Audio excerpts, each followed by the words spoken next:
So, welcome everyone.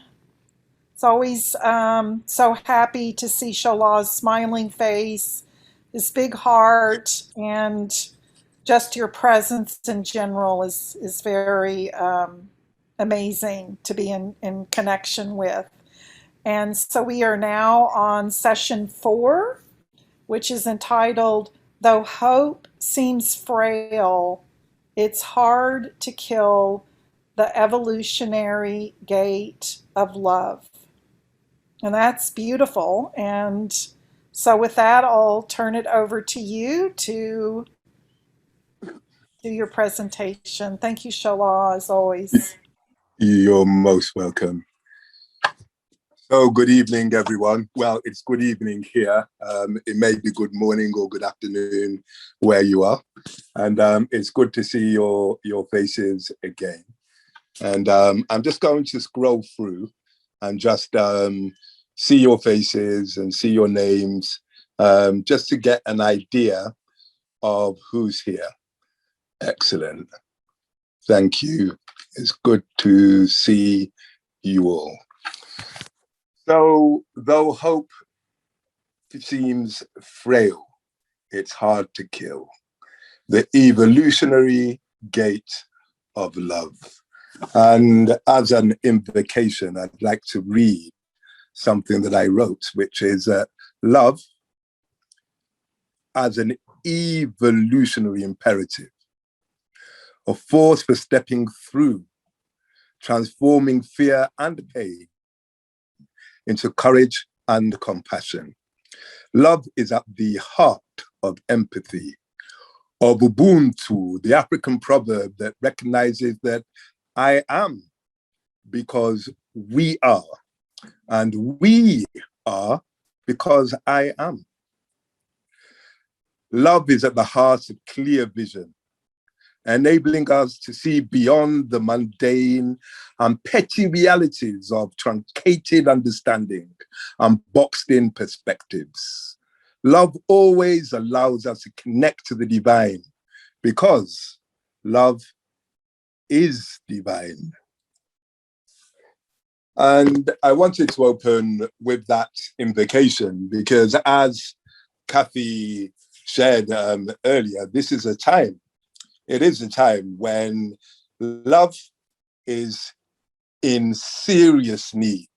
Often it feels like it's in short supply because of the unique ability that we as humans have to not see the whole picture and focus on the thing that's directly in front of us that may not be all that we need to consider, but it overwhelms our minds, makes us think that the situation that we are in is insurmountable, is monstrous and unbelievably terrible, and that we are unable to hear when somebody comes and says, well, don't worry, everything comes to an end. Everything. Apart, perhaps, from love. Love is eternal.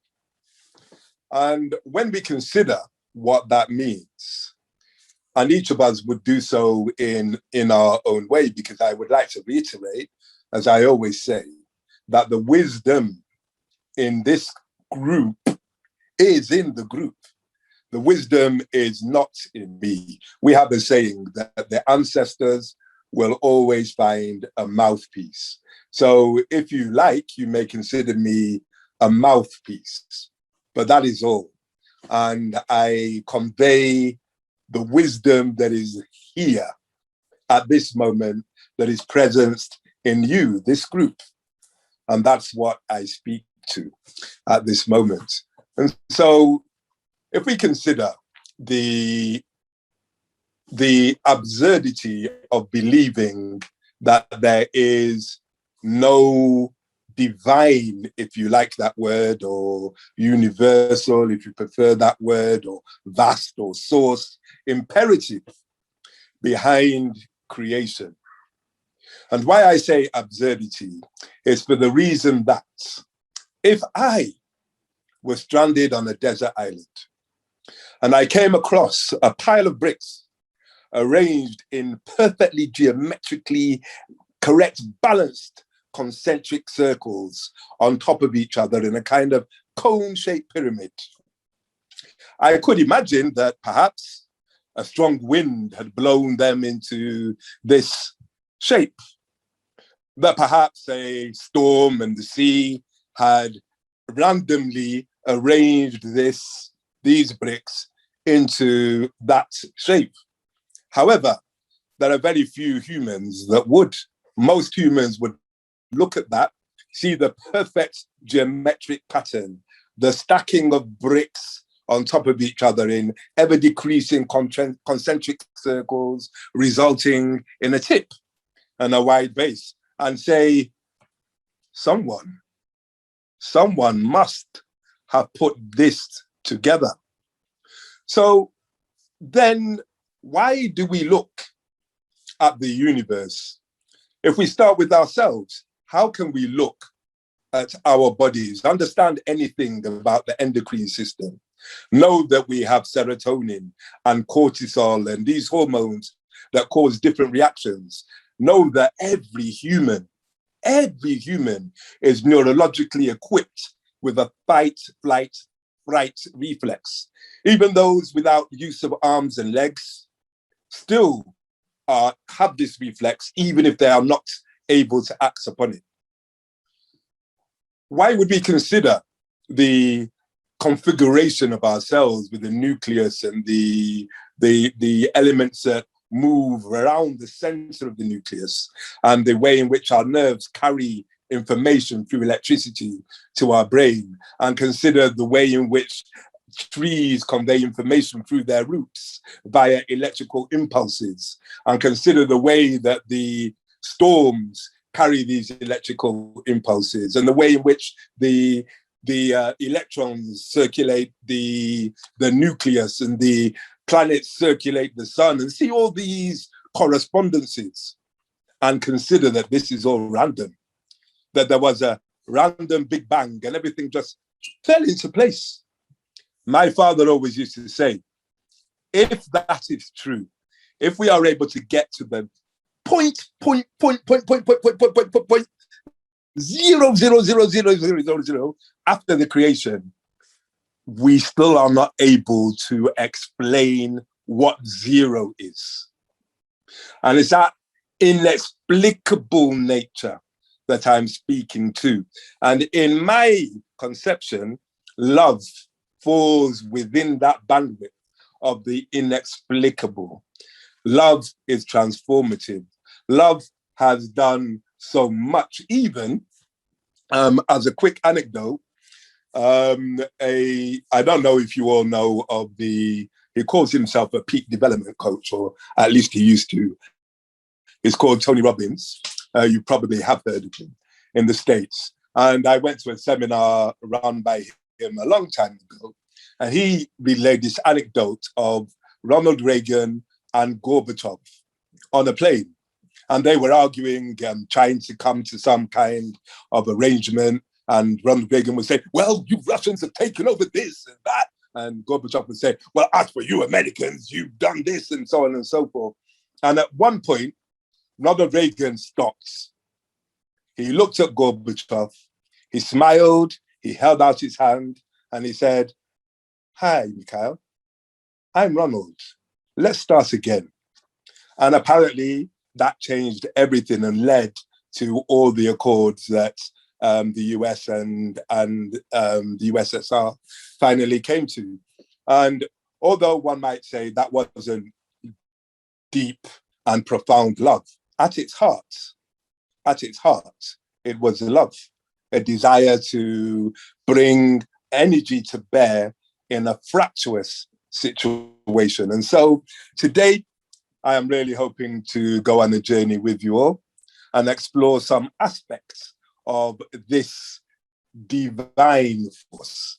And I'll begin, as I often do, with a story. But before we go into the story, I'm going to recollect something that we did last week and ask you if you will all accept my invitation to stand. Or if you are not feeling able to stand, then sit and still do the same exercise that I'm going to do now. Now, if you remember that those of you who were here last time created some affirmations. Those of you that weren't here, if you use affirmations whilst we do this gates experience, and I'm just going to take you through it again, and then we'll move into some storytelling. So if you're able to, please stand. If you're not, sit with your back straight and still do the same things. So one day I will get a very big screen and a good camera so that my whole body can be seen, but like right there. So with two fists, what we're going to do is tap on the gates of energy, and the gates are just below the belly button and above the groin at the front, and at the back just above the coccyx. And we do this with a swinging motion. So as we swing, we move our arms and we tap.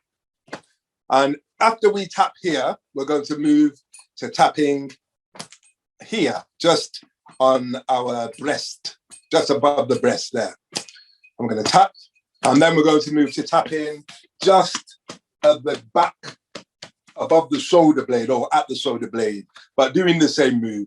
And as we do this, we say in our own heads or in your own space, you can say out your affirmation. And so we'll begin tapping here.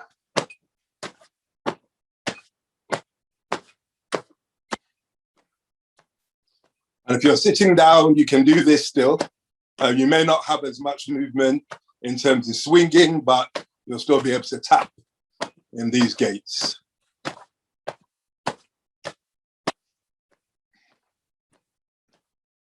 An affirmation I love is, I am whole, perfect, strong, powerful, loving, harmonious, and happy.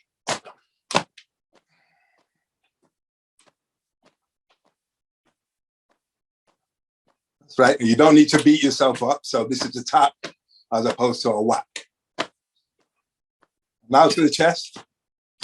So you still have your one hand alternating and tapping just above your coccyx.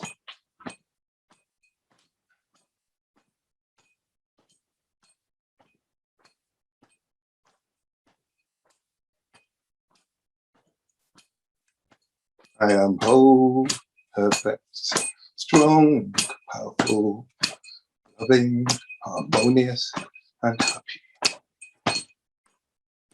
Now, at the back.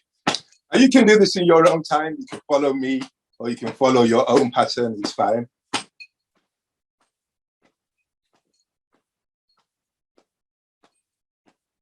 Oh, perfect, strong, powerful, loving, harmonious, and happy. Come back now to the chest. And regulate your breathing, I forgot to say. So I'm breathing mainly through my nose. It's a calm breath, a relaxing breath. And back to just above the groin and below the belly button.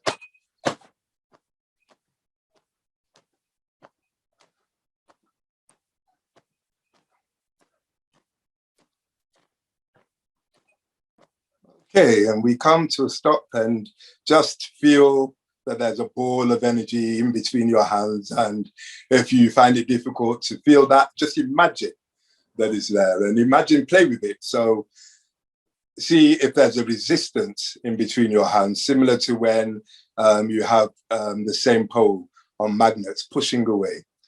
And take this energy, breathe in, and place the energy in the parts of your body where you feel you need it most.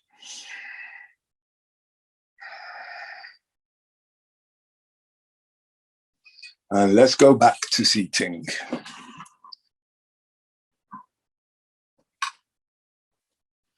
So those energy gates, openings, shilekun, as we call them in Yoruba, openings.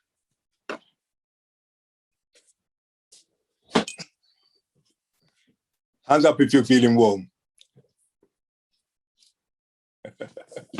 Good, so we're warmed up. Excellent. So the story I'm going to tell you today is the story of Nyinka's daughter. And actually, I don't have a copy here. It's a book that I wrote and published. And I'm going to paraphrase it. So I'm not going to be verbatim, but you will get the sense of the story. And I think you know that when I say in a place far from here, if you will say, but near to there. And so, in a place far from here, but near to there. I said, in a place far from here, but near to there. I said, in a place far from here, but near to there. Nyinka was a queen in a land of queens, a place called Kalo, a place made sweet by the gentle breath of the wind called the land breath, that brought sweet air into the homes of Kalo across the sea at the place where the three rivers met. Kalo was a place to have joy in. And for generations, the queens of Kalo had received at their coming of age moon ceremony the gift of the silver serpent. And Suna, the high priestess, who was also Nyinka's aunt, said that as long as the queens of Kalo received the silver serpent in this way, so would all be well, even when all was not well.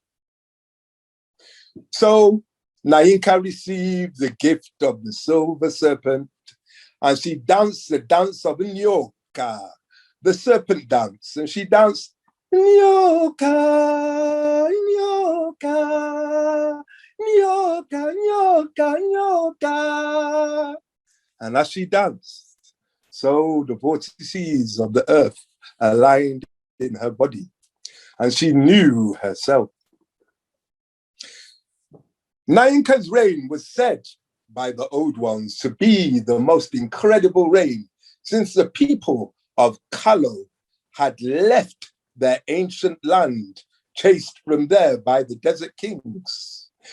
Ships docked in Kalo's deep harbor, hoping to make money through trade and through the wonderful goods that Kalo produced. The people of Kalo were a wise people, a people who considered deeply before they spoke.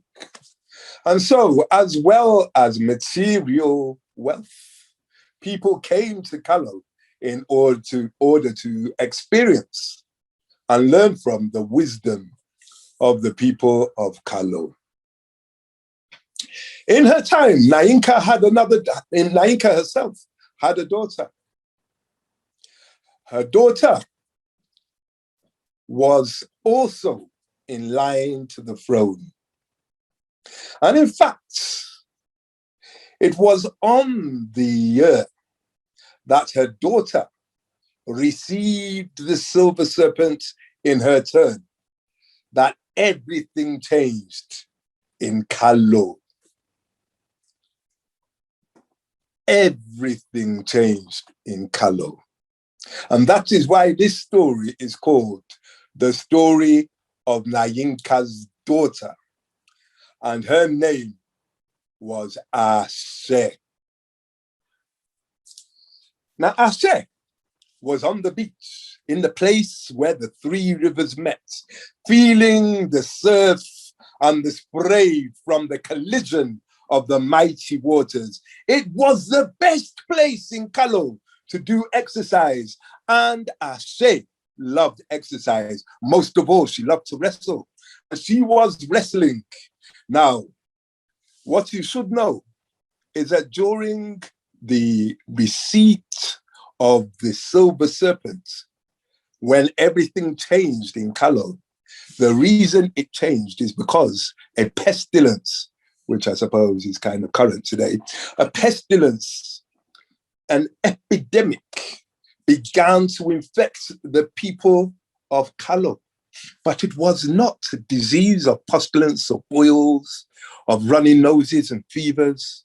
No, instead, it was a disease of the spirit, an erosion of the people's desire to contemplate deeply, a new expression of babbling and bright chatter, a desire to own the things of other people. And this disease was called Buruku. It was a disease brought to Kalo by the Northmen, as they were called, apparently where they came from. This disease was considered to be wisdom, and they called it high-sounding names like economics, politics, and law. The people of Kalo began to change, and chief amongst those so afflicted by this disease of Buruku was Pono, the sister of Suna, the high priestess, who lived at the cataract known as the Three Ridges. Kalo Pono could not understand why her milksop of a sister should be the high priestess when she, Pono, clearly had greater accomplishments of power. And so Pono began to consort with the Northmen and listen and change her mighty vision into a dark and sorcerous vision. And as she began to change her vision, so too did her body change, as did the bodies of her cohorts. And they began to do dark deeds in the dead of night, little resembling the graceful colonies they had once been. So Ashe was on the beach wrestling with her clan sister Bara. Ashe was a sister of the Cobra clan, and the Cobra clan were mighty warriors, sisters of the sword. They loved to wrestle, and Ashe was a peerless member of their band. And there they were wrestling on the beach, laughing, although with serious intent, when Bara, her sister, said, "Halt!" And they all looked. Running towards them were some men. This was not strange in Kalo because people like to exercise, but the way these men were running, their body language was strange. They were running kind of and emitting strange sounds. Bara said, "Stop!" And they stopped. Ashe said, "What are you doing? Why do you behave so?" Ashe, Ashe, a terrible thing has occurred. Your mother has been killed, and Suna, and all of your family. The sacred grove has been razed and burnt.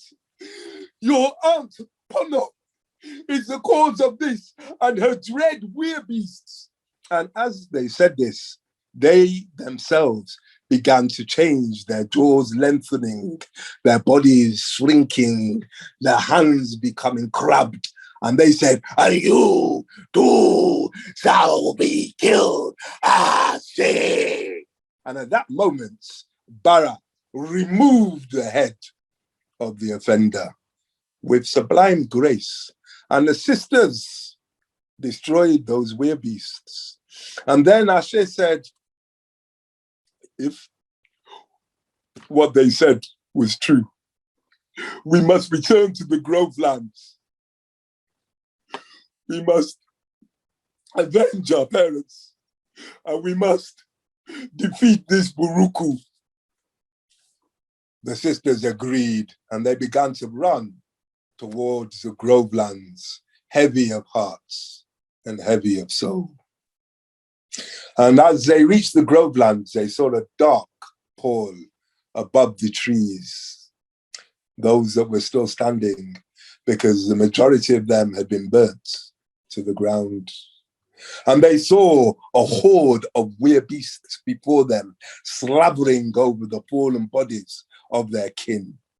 And they shouted, "For Gallo!" And they began to run towards the weird beasts. And as I said, they were peerless warriors, and they attacked these beasts with a sublime grace and a raging battle madness.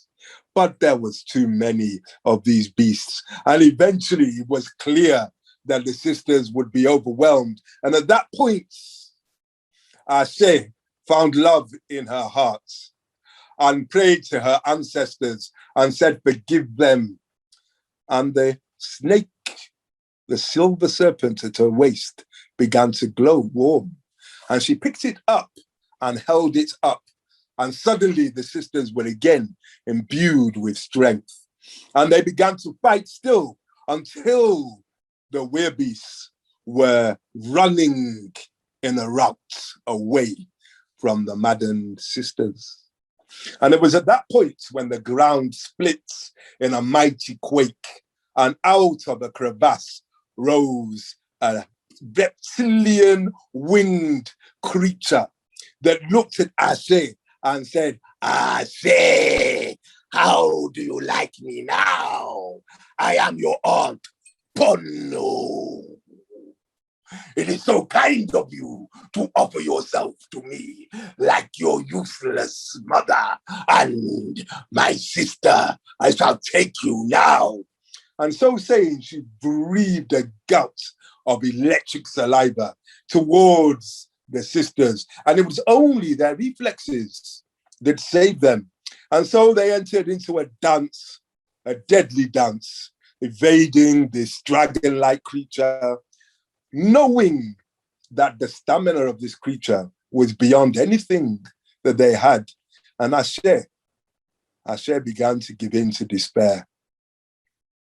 What could the sisters do against this beast? Remembering that the beast was her aunt, Ashe again raised her eyes, jumped out of the way, and said, "Ancestors, why? Why? Save my aunt." And as she said that, the silver serpent glowed at her waist again, and she held it again and shouted, "Help my aunt!" And as she said that, they suddenly found themselves on a hill far away from the blood-crazed dragon. And her aunt Pono roared in frustration. Ashe looked at her sisters and said, "Let us go down." And they went down the hill and found a door that only initiated sisters were allowed to enter.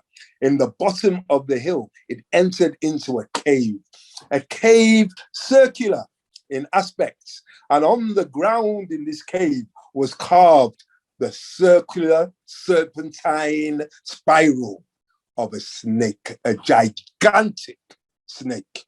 And they sat around this serpent.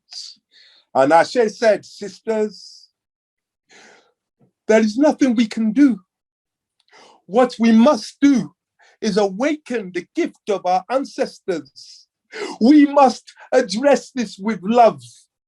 We must bring our love to bear and awaken the gift of our ancestors." And Bara said, "But if we do, there is no guarantee that it will sleep after we awaken it. And if it does not sleep, then the earth itself is lost." That may be so, but we must do this. We have to do it, for it is better for us to die than to become like those weird beasts and not be as we are now, plagued by Buruku. No, I will not accept that for myself. Will you? And the sisters shook their heads. And so saying, they began to move their hands and sing, Nyoka, Nyoka. Maybe if you sing with me, even though I can't hear you. Nyoka.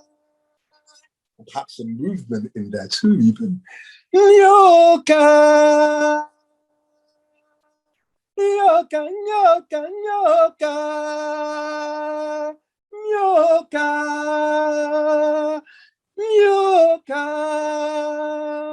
Nyoka, nyoka, nyoka, nyoka. And as they sang, the serpent awakened and began to move. And in their minds, they too traveled along the ley lines, out through the galactic synapses of the Earth into other galaxies. And they traveled and saw galaxies forming and being unformed. They saw strange and wonderful creatures and beings, and they felt a sentience, a mighty, profound sentience. And they felt seen and they saw. They felt as though they were one with all things and all beings. And as they felt this profound feeling, so too did their minds shrink to a singularity. And they felt that they were one with the serpent and one with their mothers, Nainka and Suna, and even Pono, stretching back to the beginning of time. And as they felt this, the earth began to shake and tremble as the serpent turned. And as the earth shook and trembled, cracks formed across the earth, swallowing the perpetrators of Buruku, even the mighty Pono, with all of her steely skin and sharp claws and dagger-like teeth and fiery breath, was also swallowed into a mighty crevasse, and the earth closed over Buruku. Boom! And all that was left were the exhausted sisters of the Cobra clan lying across the floor of the cavern. And above, green grass, trees, and a few people who knew the value of silence and love. The end. Thank you. Just going back to my program, because I would like to share something from this with you. So if you'll just bear with me, because it moved.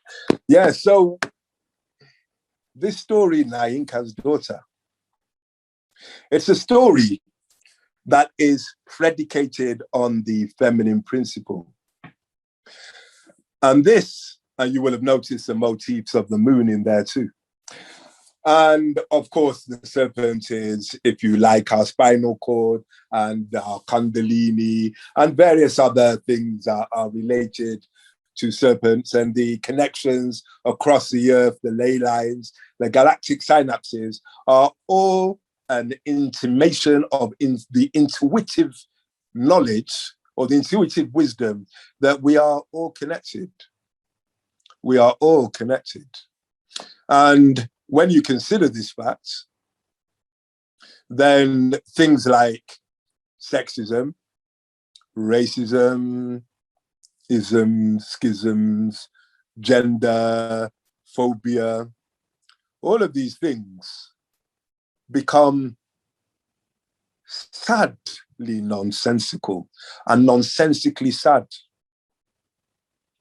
Because those who we hate are expressions of ourselves. And how will it ever be possible for human beings to evolve into an egalitarian, natural nature that is not written in law on paper, but instead written in the law of our hearts. If we are not able to see that I am Lisa, I am your energy keys, Helena, I am Catherine and Randall, and I am Zantong and Kathy and others that I can't see. I can see Joan too. I am you and you are me in a way that is difficult to define, but nevertheless it's true.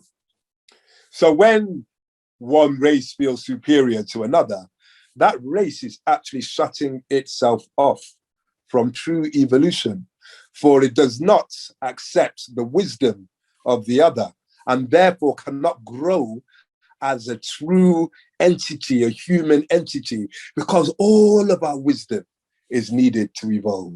All of it. All of it. And this is why love is evolutionary, because love knows no boundaries. Love is able to transcend the othering that we grow up with as humans in this time. Love is able to let go of hatred.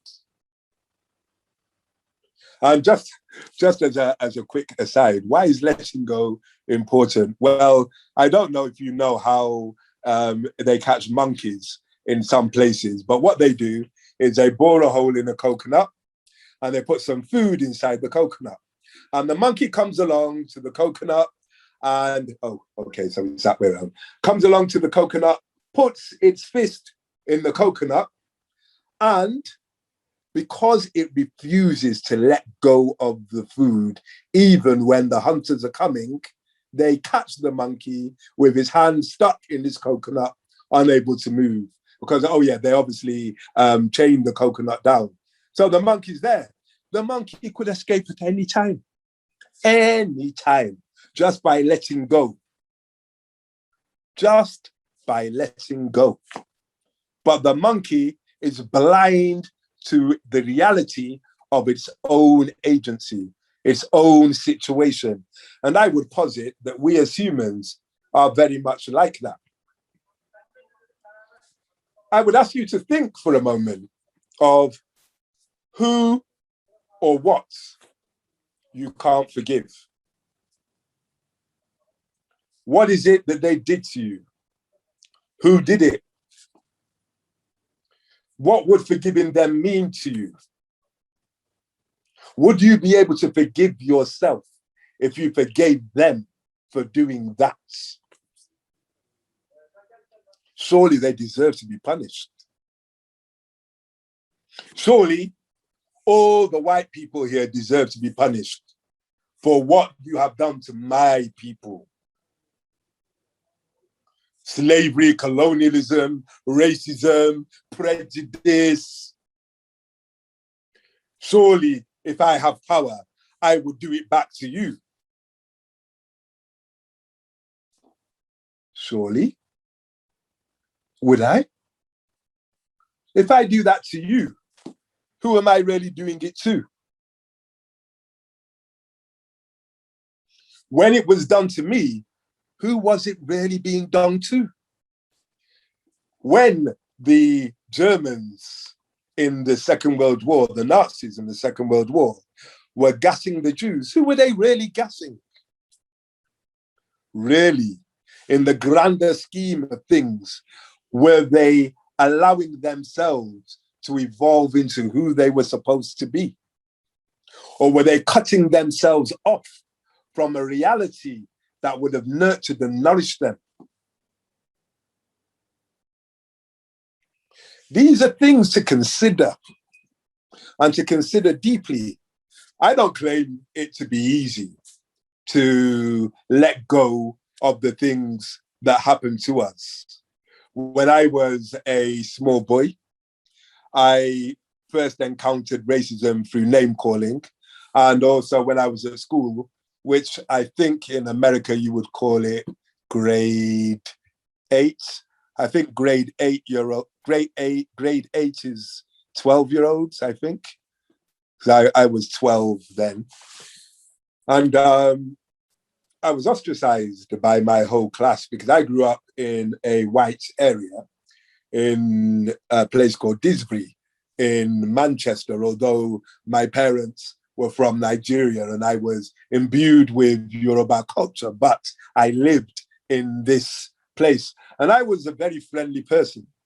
And I was always open to being friendly and to engaging with people. But also because of this, I felt deeply wounded and became my self-image was warped. I saw myself as ugly. I felt that I had to do things. I even stole some things in order to give it to those boys who were ostracizing me in order to buy their friendship.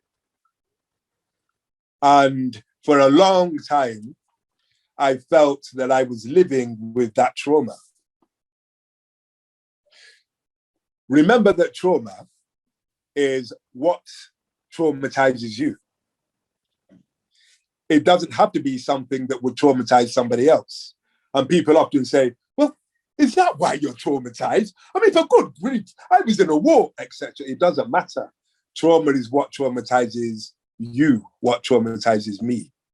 And I was traumatized by this and found it difficult to not wear a mask and not pretend. I was hardly ever authentic. I found it very difficult to relate to my family because my family could not understand my pain and felt that I should just pull my socks up and get a grip on myself and stop moaning and complaining about the way these children were treating me. And I could hear what they were saying, but it was impossible for me to do it. I couldn't do it.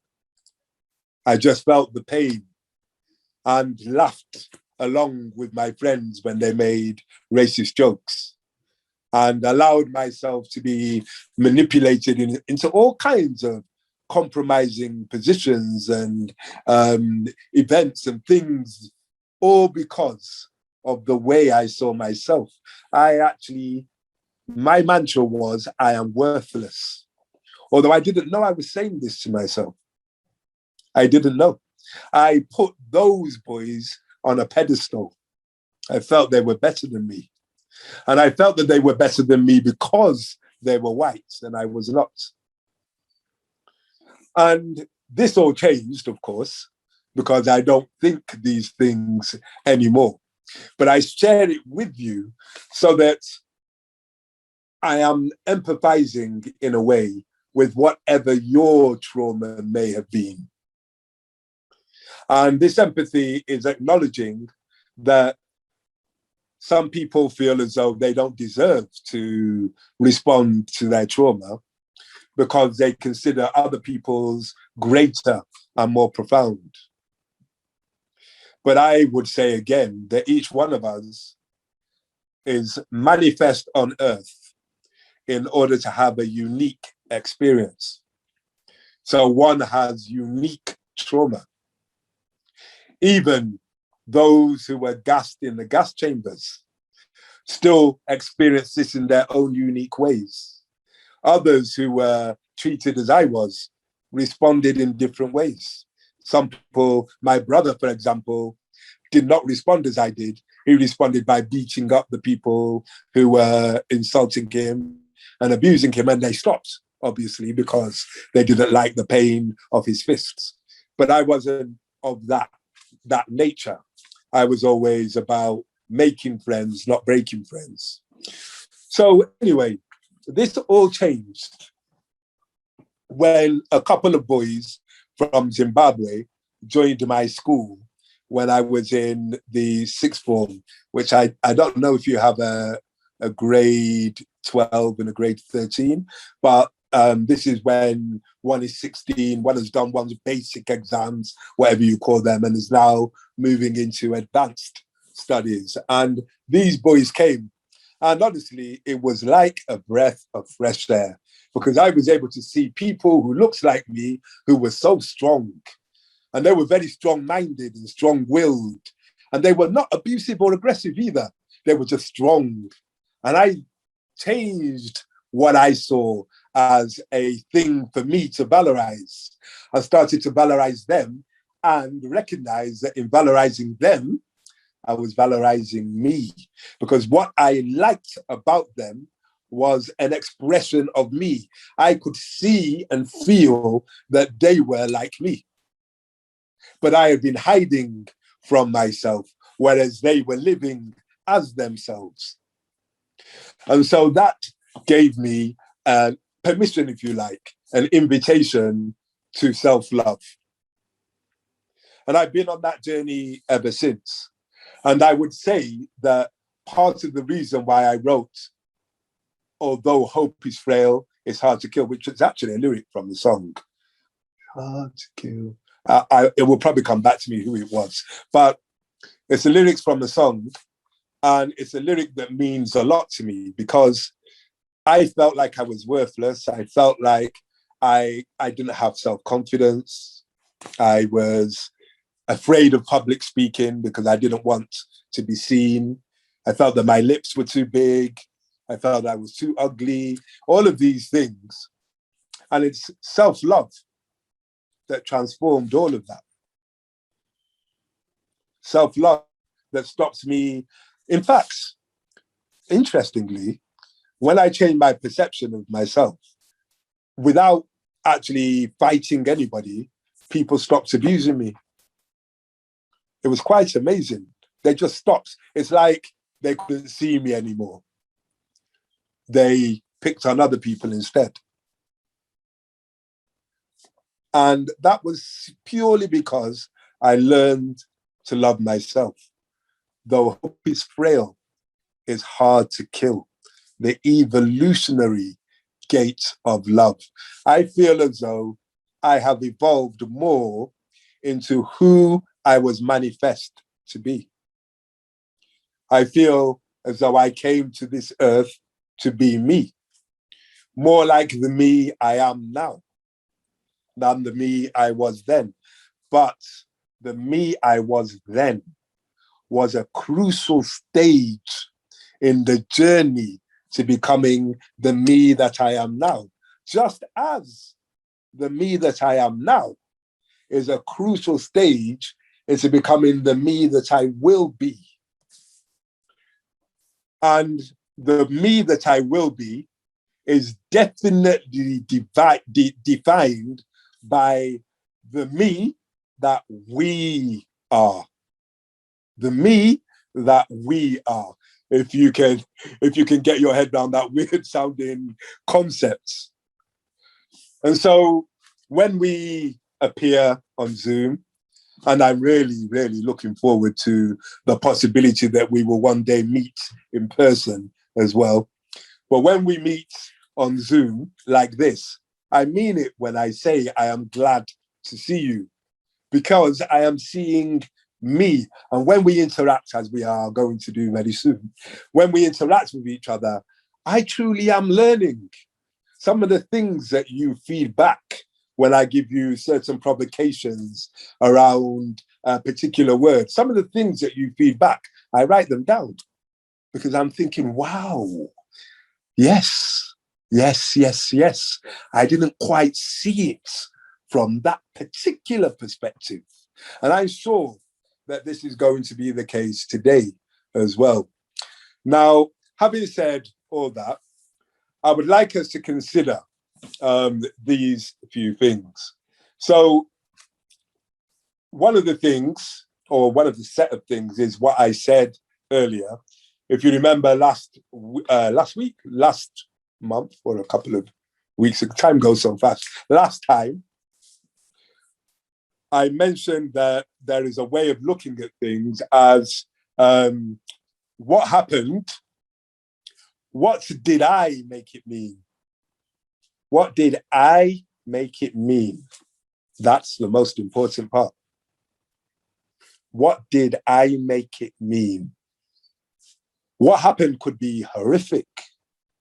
My wife, for example, was caught in the war in Lebanon in the 1970s. And she was in two wars, that one and a war in Sierra Leone. She describes the war in Lebanon with bomb sound, and the war in Sierra Leone as that's what she says.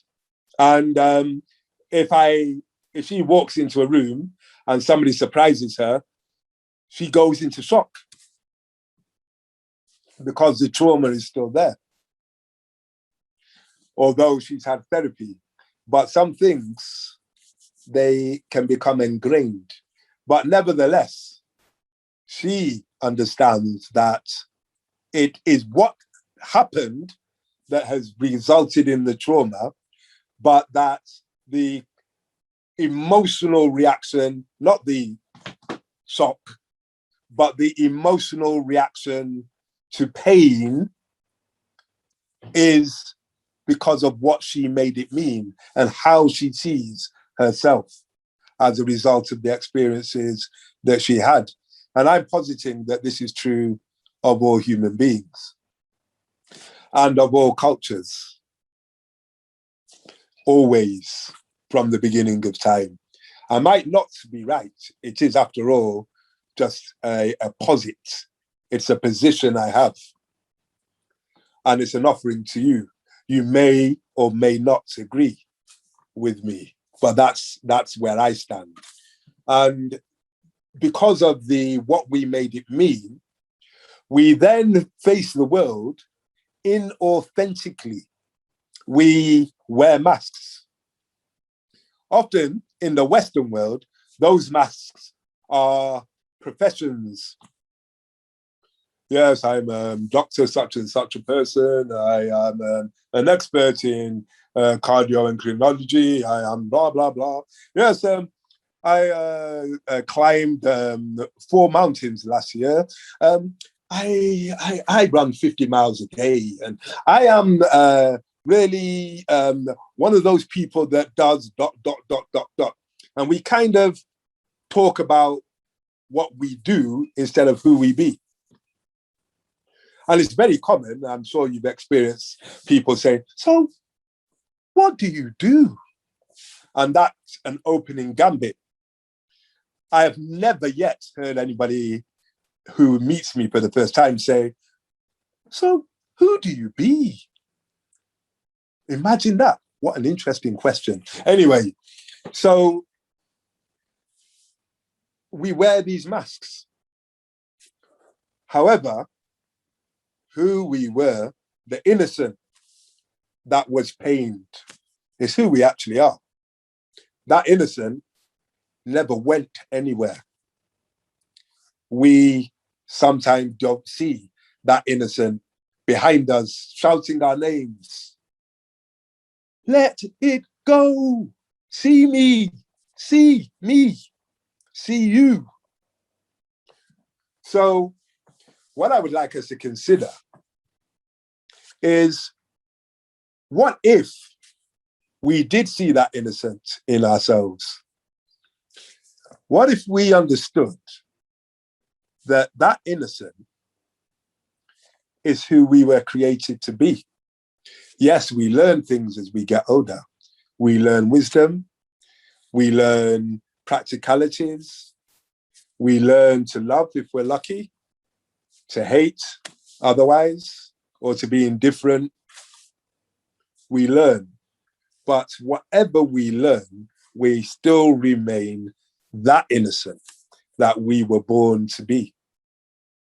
And that innocent is powerful, because the more we let go of the things that are keeping our eyes with scales and holding back the wings that are filled on our back that we can't see, the more we let go of those things, the more the power of the innocent is able to manifest. And this innocent is connected to all beings, not only all humans. It's connected to the trees.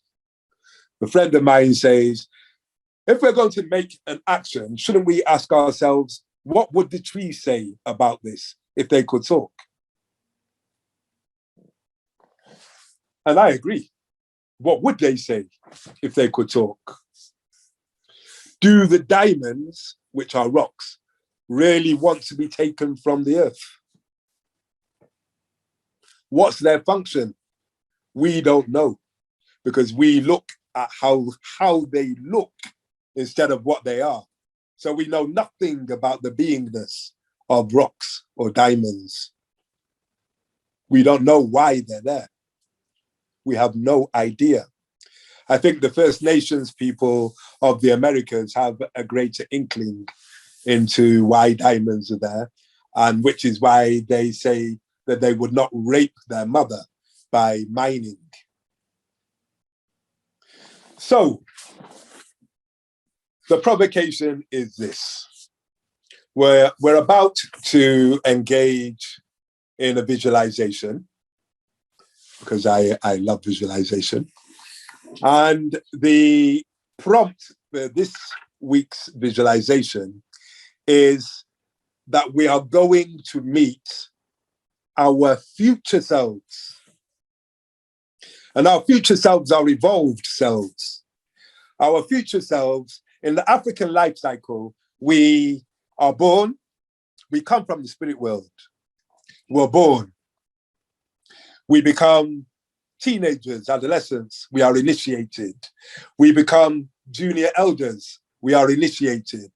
We become elders, we are initiated. We go through the final initiation, which is death, back into the spirit world.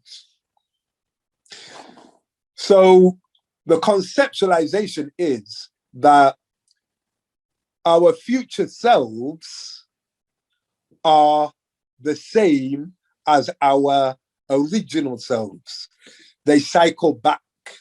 The evolution is forward and back at the same time. So this is why the shape to define it is either a circle or a spiral in some cultures. So we cycle back to self. So we're going to go and do this visualization. We'll journey to the land where our future self lives and learn something from the wisdom of our own future self, the self that has let go of the pain of that thing, or at least let go of the recrimination, the feeling of vengeance, the feeling for vengeance. A 14-year-old girl said to me, Sola, do you know, hating somebody and wanting vengeance is a bit like drinking poison, but expecting the other person to die. Bit like drinking poison, but expecting the other person to die. If I drink poison, I'm dying. If I hold hate, I'm dying. If I hold vengeance, I'm dying, because I'm not allowing life, which is the same as love, to express itself. So we've let go of all of that. We are now evolved. What will our evolved self say to us? So I'm going to ask you to make yourselves comfortable. Sit with your back straight, or lie down, or however you feel comfortable. And I'm going to ask you to, in a moment, to close your eyes or soften your focus. And I want to again reiterate that there's absolutely no way to get this wrong. I've said what I am going to describe and where we're going to go with my words, but if you go somewhere else, it's perfectly fine. It's just where you and your mind wanted to go in that moment. So it's not wrong. So if you will close your eyes, please, or just soften your focus so that you're not looking at anything in particular.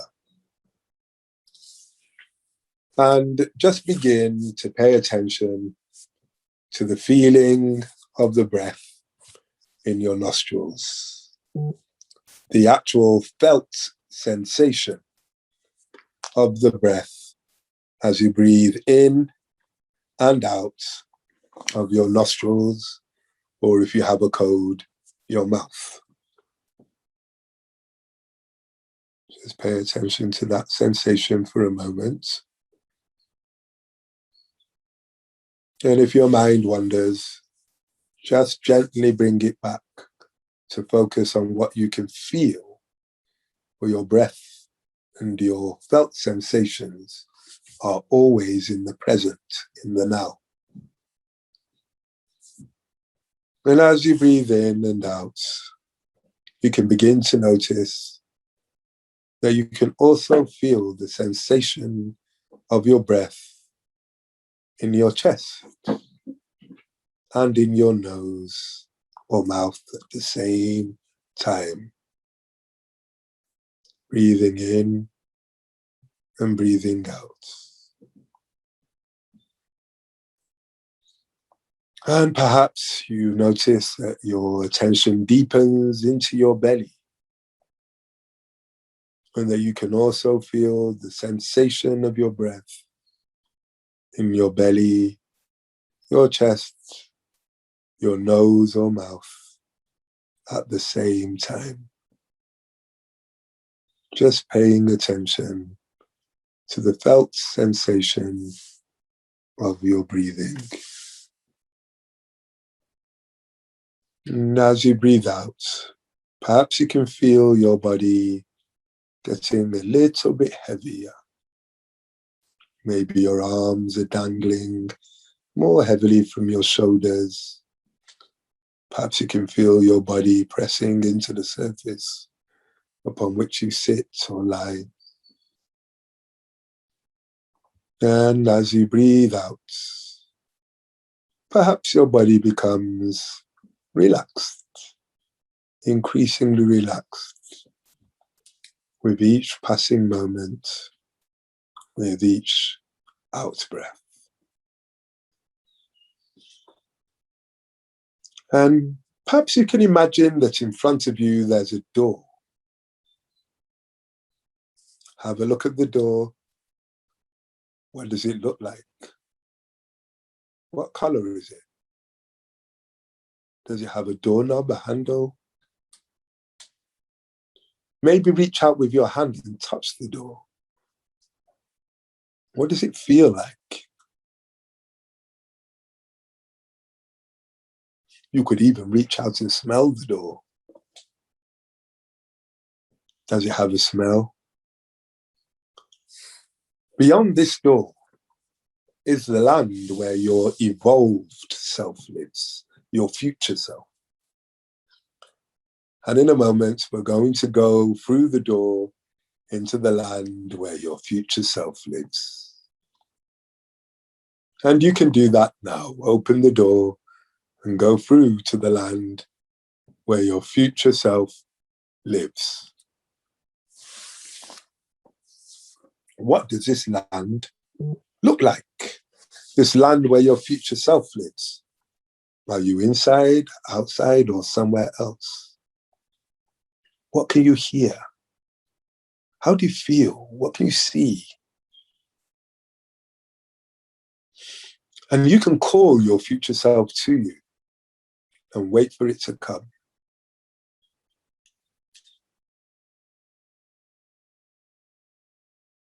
And when it comes, just notice how it looks. Is it a person? Is it an animal?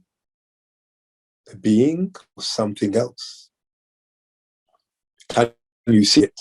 Or is it just a sound, a feeling? And take this moment to ask your future self, what do I need to do to let go of the trauma holding me back in my life? What actions do I need to take?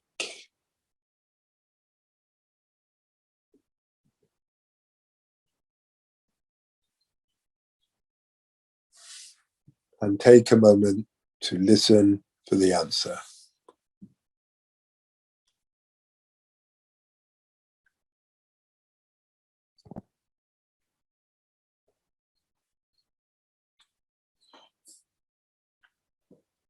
And now you can take a moment to ask any question that comes to mind of your future self, your evolved self, and listen for the answer.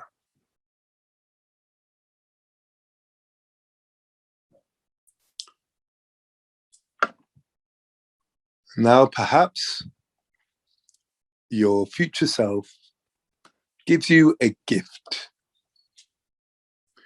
to remind you of what you need to do in response to what you asked.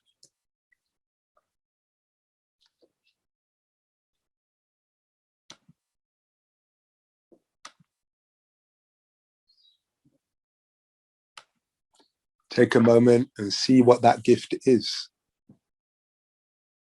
and thank your future self. And now it's time to say goodbye to your future self, knowing that you can come back to the land anytime you feel like, because it's in your own mind. And so I'm going to ask you now to thank your future self and move back to the door and back through the door and into the room where you're at.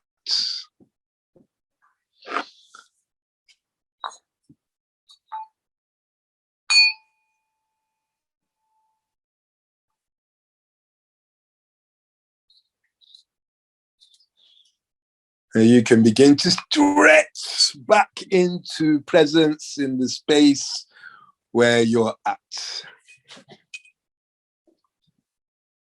Welcome. And so, maintaining the silence, I'm going to ask Randall to put you into groups of 5 or thereabouts. And when you are in your groups of 5,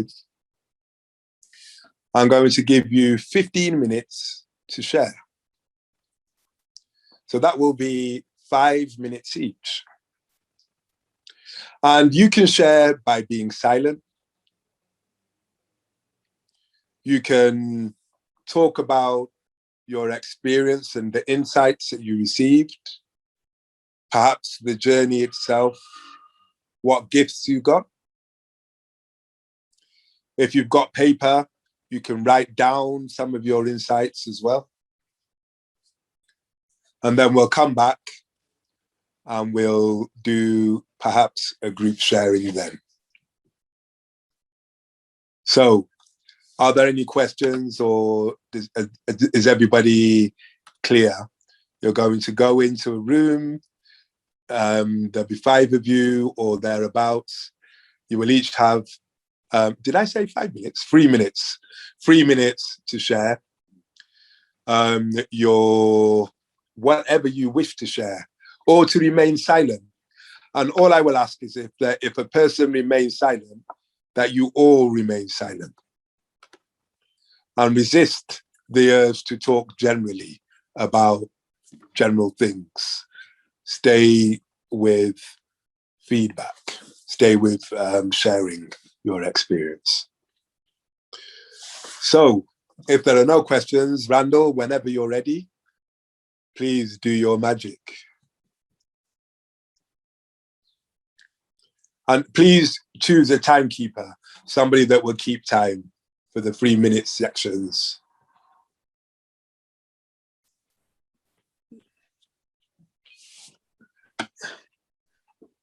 Well, I'm seeing some smiles, which is reassuring. And I can see some contemplative types of looks too, which is equally reassuring. So,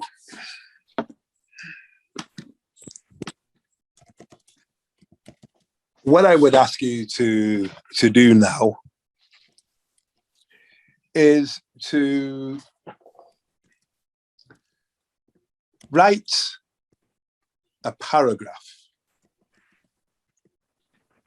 and let that paragraph be a paragraph addressed to that person, that thing, that experience that you needed to let go.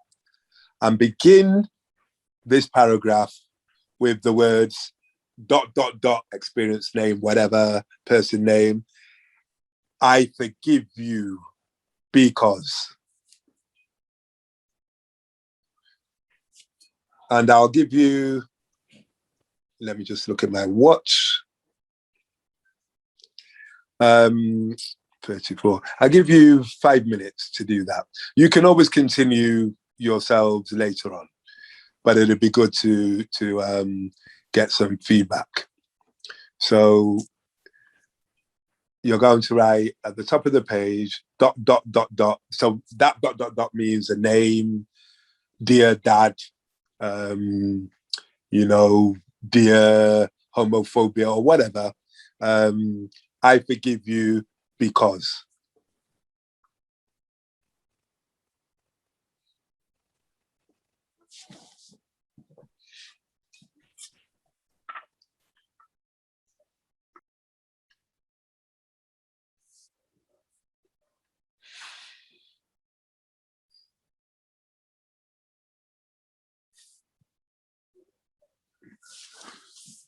Okay, and if we could just bring what we're writing to a close.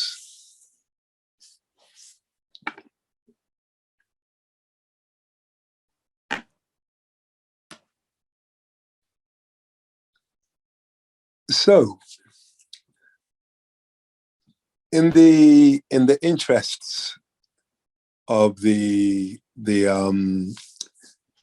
meaning of the session, I think it would be useful to do a bit of sharing to the whole group, and we can do this in either by speaking or by writing in the chat. And so I am wondering particularly about the journey.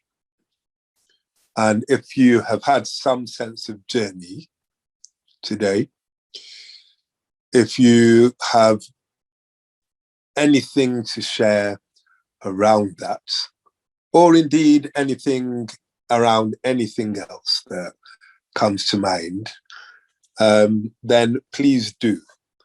And as I said, you can either speak or you can write it down in the chat.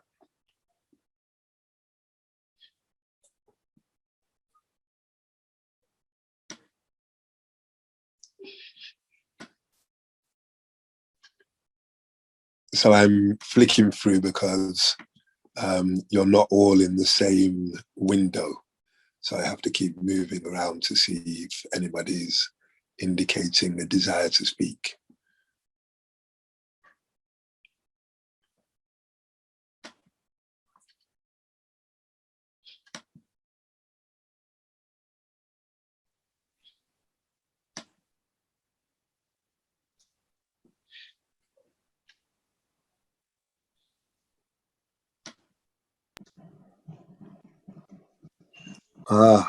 Adil.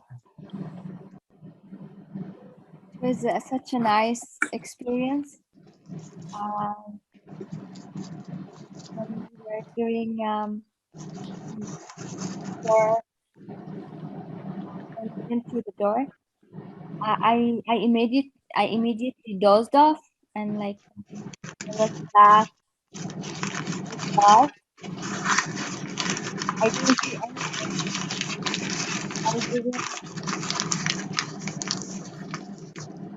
I didn't see anything or share anything. I was just in a field full of love. And the ladies that were with me, the thing that they shared is resonate with a lot of things that's going in my life in this moment. It was very nice how, as you always used to say, that the wisdom in the group. So it was lovely to hear from them. And I'll just read what I just wrote. Mhm. I forgive you because there is nothing to forgive other than being loved. I Jose, check forgive now. you. The new ones are coming on the 1st. I forgive you, love, where there is nothing but love. Thank you. Thank you. Thank you. That's beautiful. And yes, as it's just been iterated, the wisdom is in the group. It really is. Yeah. Thank you.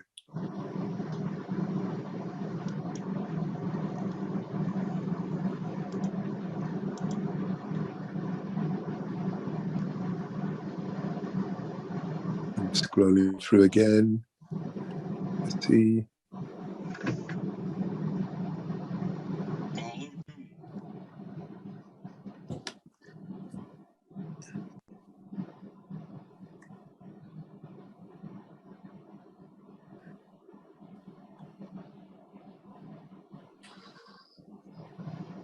Well, it seems that people are much more internal than usually.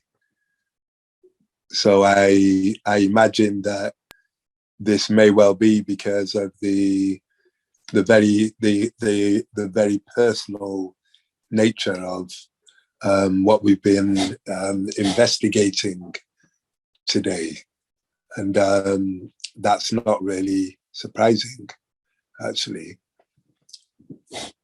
I'll tell you that for me, although I spoke about racism earlier, when I had my first epiphany, it came through writing a letter to my deceased father and forgiving him for not understanding and for calling me stupid and telling me that I was big for nothing and those sorts of comments, which I believe he didn't mean as a way of putting me down.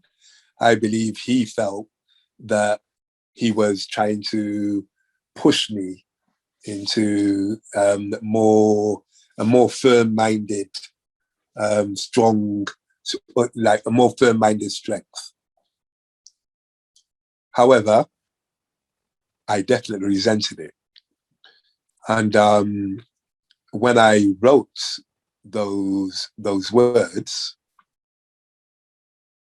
and really really felt them, really embodied them, I did feel lighter. I did. Melissa says, I've wanted to have a greater sense of the aliveness of the earth. My mother died when I was barely a teen. In the visualization, I experienced myself as a belly button of the earth. Wisdom came. I can ground back through my belly button to feel my mother, feel the earth, feel everything. Thank you for that, Melissa. It actually reminds me of the story, actually, in some ways, the connection with the earth and that grounding.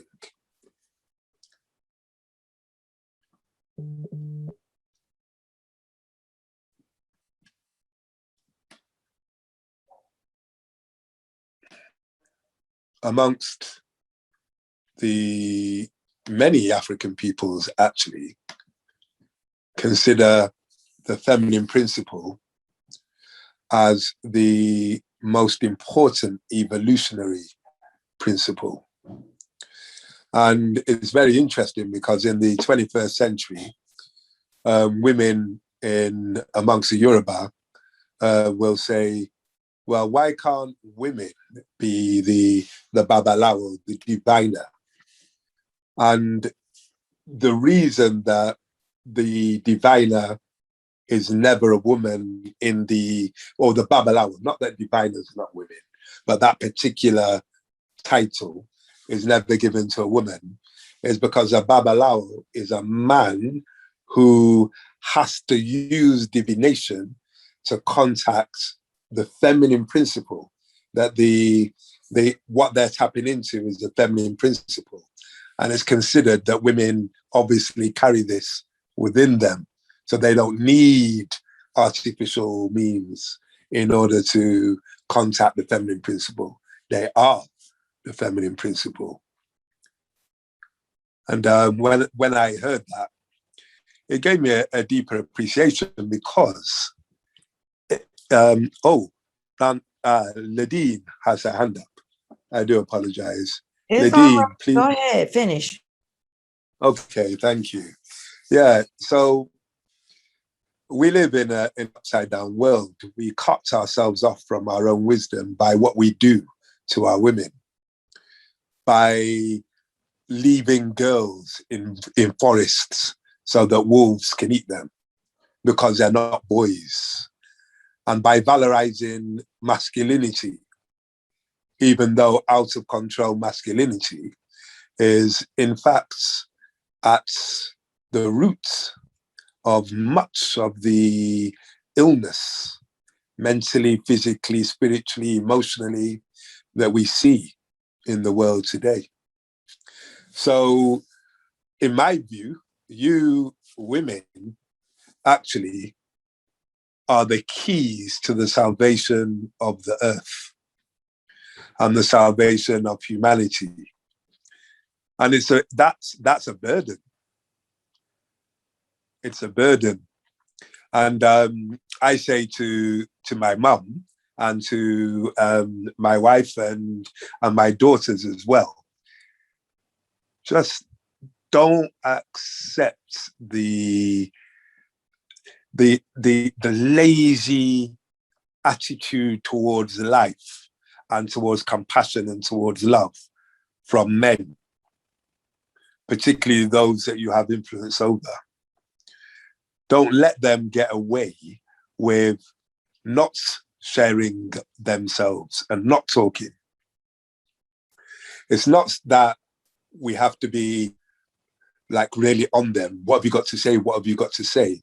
But be really clear, particularly with your male children, that compassion is strength,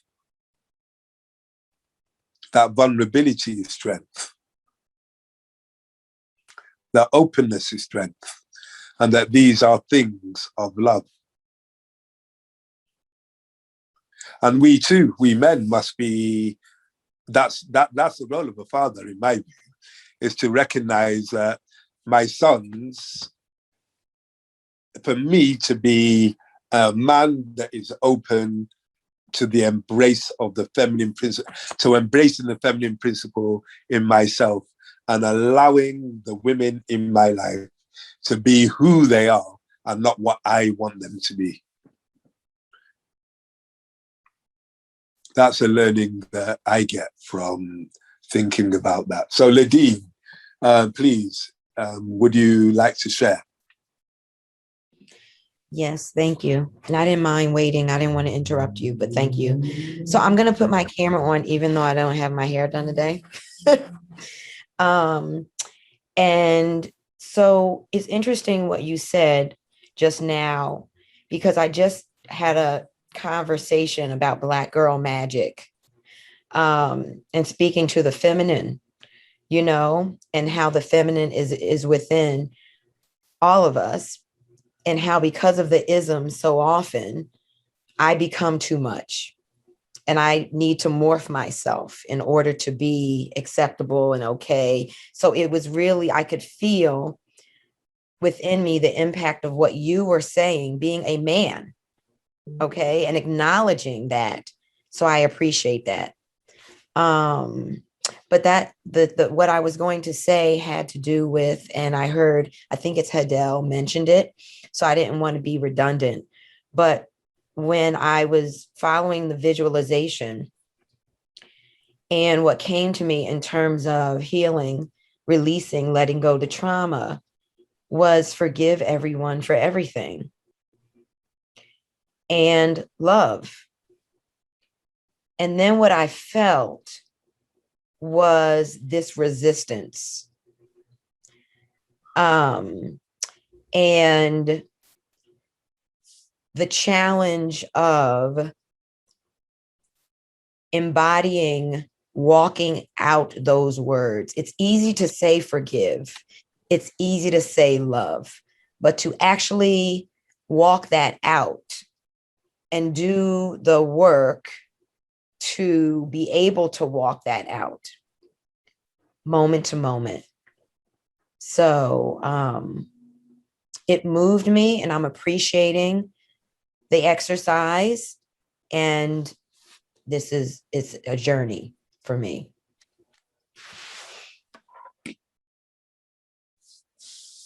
Thank you, Lidine. Thank you.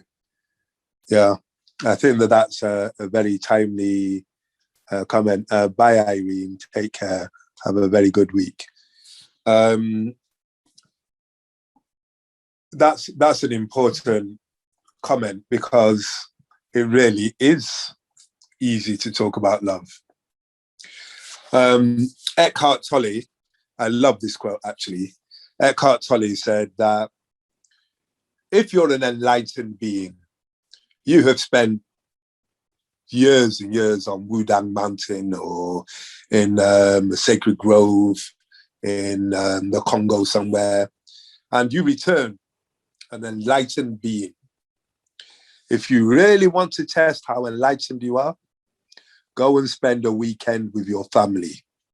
Then you'll find out whether or not you are truly enlightened, because they will push every last button and they will be who they always were, and they will think that you are who you always were too.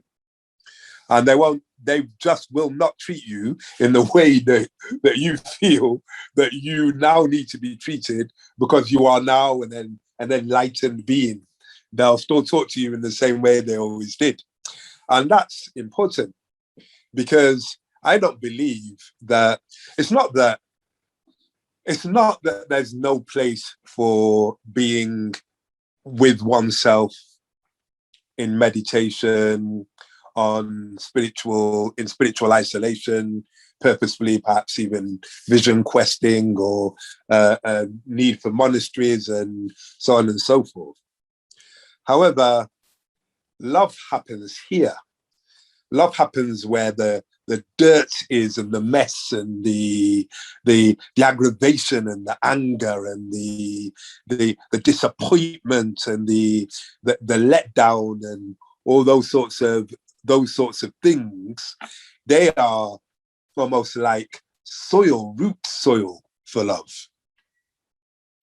Love grows almost because of those things. I don't know whether, at least not in this dispensation, if we evolved into a different state of being, maybe love would not actually be a challenge for anyone. Maybe that's just would be where we resonate. We would resonate at that level. But certainly in this dispensation, I'm not sure whether it's possible to be truly loving without having had some experience, some challenge, something that we have had to go through in order to develop a greater capacity for love. So there's an invitation there as well to see the things that happen to us as being parts of the journey, parts of our story, parts of our evolution towards the state of love. I'll end with an anecdote about Rwanda. So Oh, hold on one second. Let me just read what Maytal said. And then I'll end with that anecdote. At the beginning, I wrote, I forgive you, and thought to myself, I do not forgive. It is not worthy to forgive, because when I forgive, everything is repeating on itself. But when I continued writing, I felt that it is worth it. I forgive because it is worth it. I do it for myself. Because when I forgive, I have a choice to live, another choice, and not to forgive doesn't give me this choice. When I go back to this point, I have a choice. I have life I can risk, and life can be earned and be greater with all of its danger and foolishness and opportunities and dreams and love, self-love, as well as other love. Yes, Maytal, absolutely. Absolutely. Yeah. Yeah. Thank you. If you feel that Thank too, you. then you're most welcome. If you feel that too, just give Maytal a sign so that she knows. Yeah. So yeah. So there was genocide in Rwanda in the 1990s. The Hutu people rose up and slaughtered the Tutsi people. A few million, I can't remember the actual number, but a good few million people were killed, to the extent that it was called a genocide. And then in the intervening years, what has happened is that they developed a Truth and Reconciliation Commission, which was based on forgiveness. And now, one of the things that is occurring is that the men, because it was usually the men who destroyed the families of the women that are now still alive, who killed their sons and husbands, etc., those men are going through therapy and then making a decision that I am going to spend the rest of my life in service to that woman whose family I destroyed. And I was reading a magazine article, and one of the women was saying, it's not that I like this man. It's not that he's my friend, but I forgive him. And because I have forgiven him, I am connected to him in a really meaningful way while still not liking what he did. But I'm able to benefit from the service because I have no men around me to till the fields, to do the things that my men were doing. So he does it. You know? Now, to me, what the man has been able to do in that situation has been to resonate at a higher vibration, a vibration of love. And that society is being healed through love and through this kind of interaction. So rather than the usual story of blood feuds and when the Tutsi gain power, they do the same thing to the Hutu, then the children of the Hutu do the same thing to the Tutsi, then the children of the Tutsi do, instead of that, they've ended that cycle through love. And that's why I said that though hope seems frail, because imagine when those women were in that dark moment, when the Hutu were overrunning their homes, when machetes were the tools of the day. Hope must have seemed frail then. And yet, it is hard to kill. And the evolutionary gate of love has opened to a new reality for the people of Rwanda. And it is my conjecture and suggestion and invitation that this is the same truth from which we can all benefit, the same pool from which we can all drink. For remember, that pool is divine. Thank you so much. Hashima. Thank you. Thank you, Shola.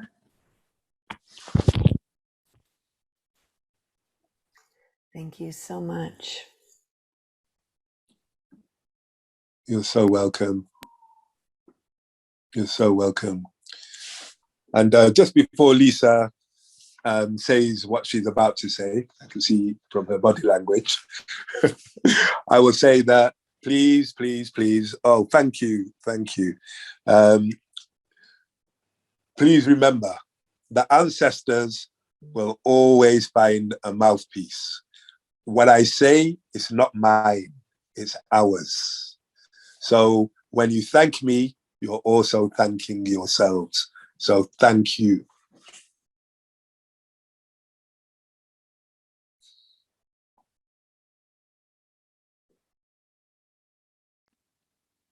Thank you so much, Shola. As usual, it was so beautiful and touching, and I just really enjoy being in your company.